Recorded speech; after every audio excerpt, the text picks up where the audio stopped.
So the gift of tongues, is it really of God? Well, yes, we know that the gift of tongues does come from God, but there are certain reasons why we should use it and other reasons why we know we might be being deceived. So if you turn up at church and you hear lots of people speaking in tongues, then you can probably know if there's no interpretation given of that language, you can know it's not of God. The rule number one for the interpreter or for speaking of tongues is that you can interpret those tongues, or there is somebody there with the gift of interpretation who can explain it to you. So on the day of Pentecost, the apostles were most likely speaking in their own language, but yet everybody else heard in their own language. That was the interpretation of tongues, and that's the right way that it should be done. Or the other right way is that when somebody prophesies or speaks in tongues, there is another person there who has the interpretation of tongues.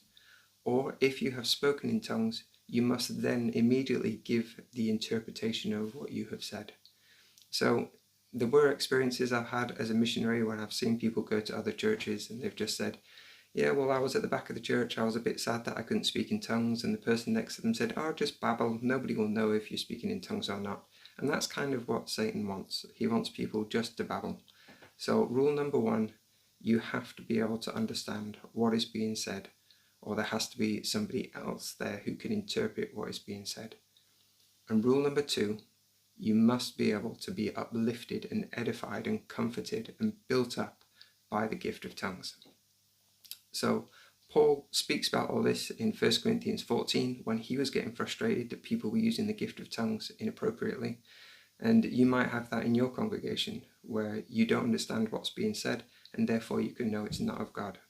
In fact, if you have the gift of tongues and people don't know what you're saying, the Lord says just go home and do that at home. There's no light or communication being given. And if you're at home and using the gift of tongues and you're not edified and uplifted and you don't have new communications with the Spirit, you don't have an upliftment, then you know it's not of God. So just stop doing it. So 1 Corinthians 14 is the best place to look.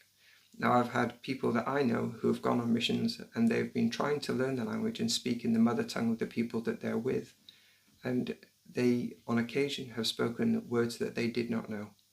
And when they've come out of the meetings, when they've always had somebody with them, that person has said, wow, do you realize what you said? Because that person understood, and the person who they were teaching understood in their language. So that is the proper use of the gift of tongues.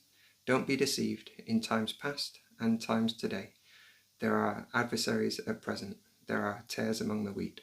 So be careful, but be joyful and be uplifted closer to God. My name's Clive Twain.